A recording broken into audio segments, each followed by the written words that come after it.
Good morning to all of you. Lecture number 3 आज करेंगे हम लोग कैश बुक का। ये हम मान के चल रहे हैं कि अब आपका क्वेश्चन बनना स्टार्ट हो गया होगा।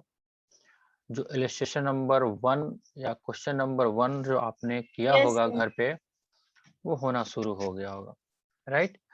तो अगर आपका क्वेश्चंस बनना शुरू हो गए होंगे तो अच्छी बात है। कोई डाउट होगा वो भी आप शेयर करेंगे इन बिटवीन कि इस क्वेश्चंस में नहीं आ रहे हैं मेरे को समझ में। उससे पहले फिर से हम 1 मिनट लगा देते हैं आपको कि आपका जो ट्रांजैक्शंस है उसके 2 विकल्प है आपके पास। या तो आप जर्नल एंट्री करो, फिर उसके बाद लेजर में पोस्टिंग करो, या इस चैप्टर में जो आप पढ़ रहे हो उसके अकॉर्डिंग आप कैश बुक डायरेक्टली प्रिपेयर कर लो, राइट। चलिए, यही सारा चीज था। ये फीचर्स भी मैंने आपको डिस्कस किया हुआ था। ये टाइप्स ऑफ कैश बुक भी मैंने आपको बताया हुआ था। कैश बुक का आपको फॉर्मेट भी प्रैक्टिकल जो मार्केट में बिकता है वो भी मैंने दिखाया हुआ था, और मैंने आपको बोला भी था कि आप उसको परचेज कर लेंगे, क्योंकि साथ साथ अगर आप देखते चलोगे तो शायद बहुत अच्छी बात आपको समझ में आए, राइट। एक दो थ्योरेटिकल क्वेश्चंस भी हैं, उसको भी शायद आप देख लेंगे तो ज्यादा बढ़िया रहेगा। देखिए, एक क्वेश्चन है आपका, what is sub division of journal, right. तो सब डिवीजन ऑफ जर्नल में क्या होता है, ये जो अभी आप पढ़ रहे हो ना, ये सब डिवीजन ऑफ जर्नल ही है, राइट। कहता है it is convenient to maintain separate book for each class of transaction, one to record cash transaction जो कि कैश बुक में आप पढ़ रहे हो, another to record credit purchase of goods जो कि अगले चैप्टर में हम लोग पढ़ेंगे। तो जर्नल एंट्री ना करके उसका डिवीजन कर देना, जैसे कि कैश बुक आपका था, या इसको प्राइमरी बुक या सब्सिडरी बुक या बुक्स ऑफ ओरिजिनल एंट्री भी हम लोग कभी कभी बोलते हैं, राइट। तो ये सारा चीज है, एक बार इसको रीड कर देते हैं हम आपके सामने। It is convenient to maintain separate books, right, separate books for each such class of transaction, one to record cash transactions and another जो कि आप कैश ट्रांजेक्शन रिकॉर्ड करने के लिए चैप्टर में पढ़ रहे हो जिसका नाम है cash book, right, cash book, and another to record credit purchase of goods, and yet another to record credit sale of goods. All of these books are called books of original entry, right। क्योंकि अगर ये करोगे तो आप journal entry नहीं करोगे, या कभी कभी इसको हम लोग बोलते हैं प्राइमरी एंट्री भी बोलते हैं, और कभी कभी कुछ लोग इसको सब्सिडरी बुक भी बोलते हैं, राइट। तो ये जो भी आप नाम कहो, books of original entry, primary entry या सब्सिडरी बुक, ये सब कुछ एक ही नाम है जिसका अभी हम इस चैप्टर में पढ़ रहे हैं, जो है वो आपका कैश बुक, राइट। चलिए तो थोड़ा सा और भी एक दो क्लास आपको दिखा देते हैं कि name the various book of original entry. आपके पास जो डिफरेंट टाइप के बुक्स हैं जिसका आप ओरिजिनल एंट्री करते हो, तो पहला तो आप यही पढ़ रहे हो, ये चैप्टर नंबर 4 जो आप कर रहे हो आज, ये है आपका कैश बुक। इसके अलावा जब चैप्टर नंबर 5 में हम जाएंगे तो बाकी सारा काम करेंगे। जैसे आप परचेज का भी एंट्री ना करके आप सीधे परचेज बुक रजिस्टर खरीद लो, सेल्स बुक रजिस्टर खरीदेंगे, राइट। परचेज रिटर्न्स का बुक्स हम बनाएंगे, सेल्स रिटर्न का बुक्स बनाएंगे, उसके बाद बिल रिसीवेबल का भी बुक बना सकते हैं, बिल्स पेबल का भी बुक बना सकते हैं, और जो बच जाएगा उसके लिए एक जर्नल प्रॉपर। तो दीज ऑल आर कॉल्ड, ये सारे के सारे क्या नाम कहते हैं हम लोग, या तो ओरिजिनल एंट्री बोलिए, या प्राइमरी एंट्री बोलिए, है ना, या आप इसको बोल सकते हैं सब्सिडरी बुक, राइट। तो कुछ भी कहिए, ये सारा है। अभी अपना फोकस है कैश बुक पे। तो कैश बुक में कौन से आइटम आ रहे हैं, ओनली ट्रांजेक्शन रिलेटेड और हैपनिंग इन कैश, जो कैश में हो रहा है वही यहाँ पे आएगा, बाकी सारा यहाँ पे नहीं आएगा। एक छोटा सा और भी क्वेश्चन है, how does a cash book serve dual purpose. कैसे कैश बुक आपका ड्यूअल पर्पस सॉल्व करता है। ड्यूअल पर्पस का मतलब क्या, जर्नल भी और लेजर भी। Cash book play both role as original books and a ledger, right. तो हम शुरू से ही करते आ रहे, आपने ओरिजिनल बुक्स जो कि जर्नल एंट्री किया, ओरिजिनल बुक का मतलब जर्नल एंट्री का भी काम कर रहा है और इसके साथ साथ आपका लेजर का भी काम कर रहा है। Cash book serves the dual purpose और both books of original entry and the ledger when we are make cash book. यहां से ध्यान देखिएगा, नो नीड, आपको कोई जरूरत नहीं है, no need to make a separate cash account, right. तो आप अगर कैश बुक मेंटेन कर लोगे तो आपको कैश अकाउंट मेंटेन करने की जरूरत नहीं है। A transaction is only to be recorded in cash book और cash account if there is either inflow, यानी कि वो पैसा आ रहा हो, और आउटफ्लो, या तो जा रहा हो, राइट। तो दस cash book serve dual purpose, दोनों का काम ये कैश बुक आपको करके देता है, राइट। तो एक छोटे छोटे जो थ्योरेटिकल कॉन्सेप्ट है उसको भी हमने कोशिश किया था इसमें कवर अप करने का, राइट। देखिए थोड़ा सा एक और भी छोटा सा थ्योरेटिकल है, फिर आते हैं प्रैक्टिकल पे। State three advantage of subsidiary sorry subdivision of journal. पहला एडवांटेज क्या है, division of work according to ability, है ना। अब मान लेते हैं आप तो अकाउंटेंसी पढ़ते हो, आपको debit what's comes in, credit what goes out, ये सब मालूम है। आप एक महीना पढ़े, आपने एग्जाम दिया, 11th किया, 12th किया, लेकिन हो सकता है आपके घर वाले, हमारे घर वाले, उन्होंने कॉमर्स नहीं पढ़ा हो और वो शॉप खोल के बैठे हुए हैं, तो उनको आपको लगाना है कि देखिए सर आप कैश बुक मेंटेन करिए, तो उसको क्या करोगे, कैश बुक मार्केट से प्री प्रिंटेड दे दोगे और इतना समझा दोगे, देखिए पापा आपका जो भी पैसा आएगा ना वो डेबिट साइड में लिखिएगा और जो पैसा किसी को दीजिएगा ना वो क्रेडिट साइड में लिखिएगा। तो शायद इतना वो कोई भी आदमी कर सकता है, चाहे वो कॉमर्स पढ़ा हो या नहीं पढ़ा हो। तो इसलिए बोल रहा है division of work according to ability. अगर आप एबल हैं तो आप तो जर्नल एंट्री भी कर सकते हैं, सोच भी सकते हैं, लेकिन जो लोग एबल नहीं है उनसे भी आप कैश बुक या सब डिवीजन ऑफ जर्नल का करवा सकते हो। एसेंस इन पोस्टिंग, सिंपल सा एसेंस उनको दे सकते हो पोस्टिंग का, सर ऐसे करना है, ऐसे करना है, राइट। एंड उसके बाद सबसे बड़ा जो फायदा है इसका, सबसे बड़ा फायदा क्या है, टाइम सेविंग है या है नहीं। आप सीधे अगर आप जर्नल एंट्री करोगे तो जर्नल एंट्री फिर करोगे, फिर लेजर में पोस्टिंग करोगे तो टाइम तो ज्यादा लगेगा।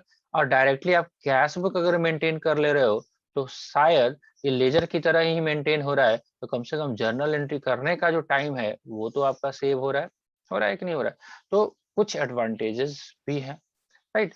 तो ये आपसे सवाल पूछा कि state the three advantages of sub division of journal, तो ऐसा आप कर लेंगे। बाकी सारा चीज बहुत हमने किया हुआ था, तो काफी डिटेल्स में अब नहीं जाते हैं। अब आते हैं आपके क्वेश्चंस की तरफ, राइट। क्वेश्चंस आपने करना शुरू किया होगा आई थिंक, और होप सो आपसे बनना भी शुरू हो गया होगा। तो एक बार हम लेके चलते हैं आपको क्वेश्चंस वाले पे, अगर कोई डाउट है तो मुझे बताइए, या हम इलस्ट्रेशन नंबर 2 को हम डिस्कस आपसे करते हैं, राइट। चलिए पहले आप अपना डाउट बताइए कि हाँ सर मैंने इलस्ट्रेशन नंबर 1 बनाया, मुझे ये डाउट आया, तो ऐसा कुछ डाउट है? Yes sir. क्या बताइए। Sir 20 20 purchase of goods from Mahesh on credit. No sir, paid for advertisement. Paid for advertisement, ये 20 500। तो ये यस सर। बताइए, आप पेड किए हो, एडवर्टीजमेंट के लिए भुगतान किए हो 500 रुपया, पैसा आया है या गया है भाई, ये बताओ। गया है, गया गया है है। तो किस साइड में लिखोगे, क्रेडिट साइड में। Credit side. लिखा है क्रेडिट साइड में, yes by sir. Advertisement 500, right. तो मेरे हिसाब से कोई डाउट तो नहीं होना चाहिए, फिर भी आपने पूछा बताया। अच्छा ये 20 वाला समझ में आया, purchase goods from Mahesh on credit, ये 6000 किधर लिखेंगे कैश बुक में, 6000 का गुड्स आपने परचेज किया है, डेबिट साइड में या क्रेडिट साइड में, किधर लिखेंगे, कैश बुक के किस साइड में लिखेंगे इसको, हाँ जी, कैश बुक के किस साइड में लिखोगे आप, डेबिट। डेबिट साइड में।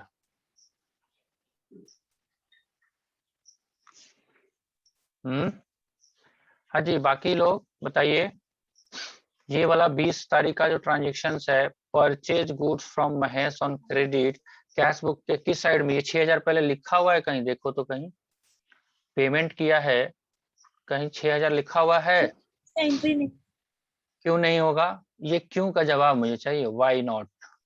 आपने बोला नहीं। हाँ, क्यों नहीं? क्रेडिट भी परचेज है, उसी के कारण कैश बुक में क्रेडिट परचेज का एंट्री नहीं होता है। नहीं होगा। नाम ही है कैश बुक, जब कैश जाएगा तभी ना एंट्री होगा जी। जब कैश जाएगा ही नहीं, आपने उधार Yes, सामान sir. खरीदा है, तो जब उधार खरीदा, जब पेमेंट करोगे तभी ना पैसा जाएगा। अभी उधार सामान खरीदा है, तो क्या ये क्रेडिट परचेज का एंट्री होगा कैश बुक में? Answer is no.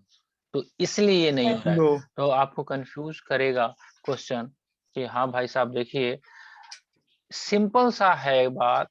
Cash book में केवल कैश से रिलेशन में ट्रांजैक्शन होगा, अगर वो सिंगल कॉलम कैश बुक है। अभी हम डबल कॉलम देखेंगे तो उसमें एक बैंक का भी कॉलम ऐड हो जाएगा। जो चेक से पेमेंट करते हैं ना, उसके लिए भी एक कॉलम ऐड कर देंगे, वो भी कैश बुक का ही पार्ट होता है। लेकिन फिलहाल अभी तो नहीं है, राइट। तो purchase goods from Mahesh on credit, ये उधार सामान आपने परचेज किया है, तो इसकी एंट्री यहाँ पे नहीं होगी। कहाँ होगी वो बात की बात है, वो अगले चैप्टर में चलेंगे। अभी फिलहाल आप जर्नल एंट्री कर सकते हैं इसके लिए, राइट। इसका अच्छा जर्नल एंट्री क्या होता होगा? Purchase account debit to cash या Mahesh? Mahesh, To Mahesh. Right.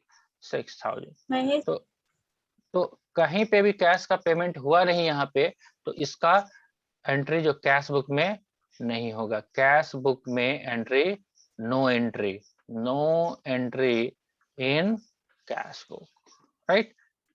समझ में आया आपको? चलिए Yes, sir. आगे बढ़ते हैं।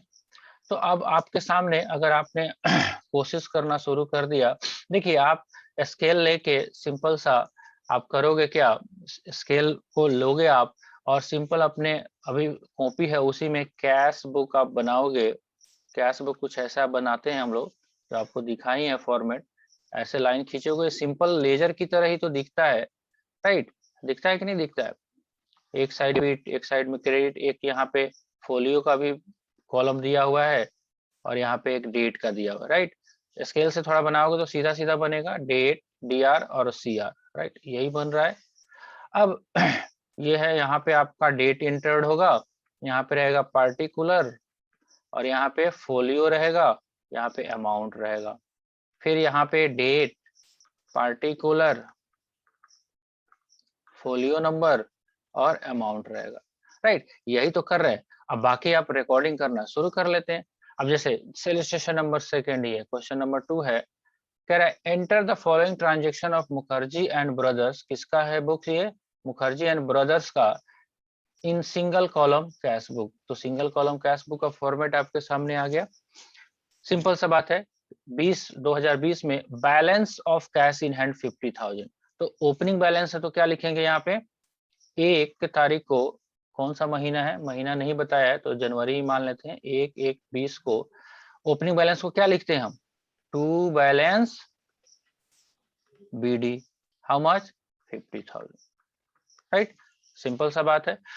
अब कहता है परचेज गुड फॉर कैश 22,000। तो जैसे ही परचेज हुआ है तो पेमेंट हुआ होगा, तो पेमेंट हुआ होगा और कैश में हुआ है, तो 3 तारीख के डेट में क्रेडिट साइड में जाएंगे 3 जनवरी में और क्या लिखेंगे? By purchase, how much? जितना अमाउंट है 22,000। परचेज गुड्स, अब कुछ नहीं बोला, केवल परचेज गुड्स बोल के आपको छोड़ दिया, ना नाम दिया ना कुछ दिया। तो ये भी मान के चलेंगे कि आपने नगद ही खरीदा होगा। 7/1 में बाय परचेज हाउ मच? 15,000। यही तो एंट्री करते हैं। चलिए परचेज गुड्स फ्रॉम गोपी, अब गोपी से खरीदा, क्या ये कैश बुक में जाएगा?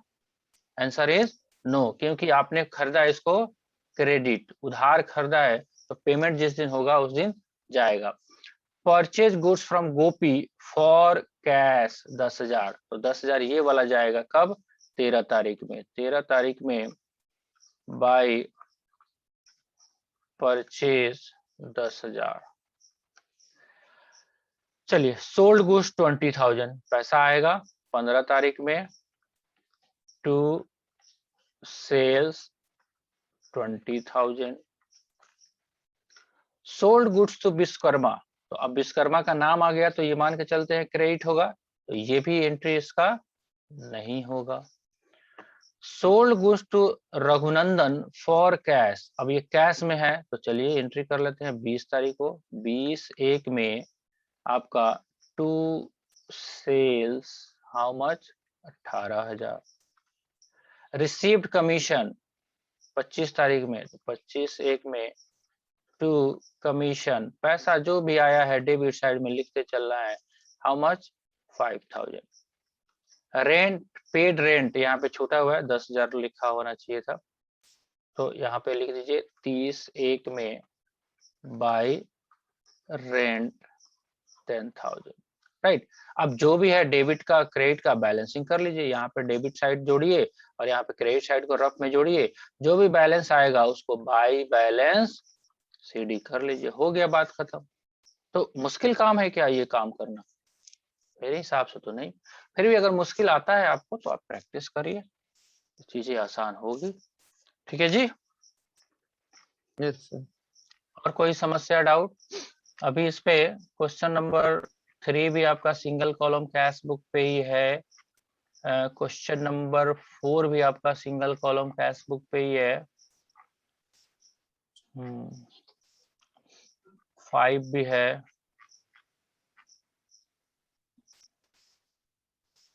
हाँ 5 तक आप काम करिए। क्वेश्चन नंबर 5 और इलस्ट्रेशन नंबर 5 तक आपका होमवर्क में हो सकता है, फिर डबल कॉलम कैश बुक हम समझा देंगे नेक्स्ट क्लास में, ताकि एक ही दिन सब करोगे तो मामला थोड़ा सा गड़बड़ हो जाएगा। धीरे धीरे करते हैं ताकि कॉन्सेप्ट आसानी से समझ में आए। तो 1 to 5 एंड एग्जाम्पल 1 to 5 इतना आप करें, इसमें कोई डाउट होगा तो देखा जाएगा। चलिए और कोई डाउट पूछना है आपको? हाँ जी। No sir. नहीं, दूसरे पार्टिसिपेंट को उनको भी नहीं पूछना है। चलिए मान के चलते हैं आपको सारी बातें समझ में आई, तो प्रैक्टिस करिए, कीप प्रैक्टिस। कोई भी डाउट होता है तो सारे वीडियो आपको यूट्यूब पे अवेलेबल है, वहाँ पे प्लेलिस्ट चैप्टर वाइज बना हुआ है, आप वहाँ पे चैप्टर वाइज, जैसे चैप्टर नंबर ये 4 चल रहा है तो चैप्टर नंबर 4 के लिए अलग प्लेलिस्ट है, इस चैप्टर से रिलेशन में जितने वीडियो हैं वो एक जगह रहेंगे। चैप्टर नंबर 3 का सारा वीडियो एक जगह है, चैप्टर नंबर 2 का सारा वीडियो एक प्लेलिस्ट में है, एंड चैप्टर नंबर 1 का वीडियो भी आपका एक सेपरेट प्लेलिस्ट में है। तो जब आप जिस चैप्टर को रिवीजन करना चाहते हैं तो यूट्यूब पे आप जाएंगे और यूट्यूब पे आप सर्च करेंगे gap financial services CA Rakesh Roshan, और वहां पे आपको ये सारे वीडियो आपको अवेलेबल हैं, वो भी फ्री ऑफ कॉस्ट में। चलिए मिलते हैं हम नेक्स्ट लेक्चर में, तब तक आप बने रहिए हमारे चैनल के साथ और आप जूम ऐप के साथ भी। Good day to all of you, happy day.